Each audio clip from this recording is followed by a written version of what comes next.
keso. Kasi favorite ni Kyrie yung may keso, yung hipon guys. Ayan, tapos nagluto ako ng konting macaroni. Ayan, maraming salamat po sa nagbigay ng macaroni pasta.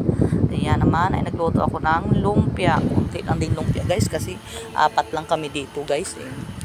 Ayan, tapos luto ako ng konting bihon. Ayan, tapos yung fruits ko guys ay orange lang yan at saka grapes. Tapos ayan, luto na yung lahat ng pagkain. Ayan, tapos binalot ko na yan guys para baonin namin. Kasi doon kami nag-New Year sa BGC Taguig. Ayan, gusto na manood ng fireworks. Ayan, nag-park na yung motor namin dyan.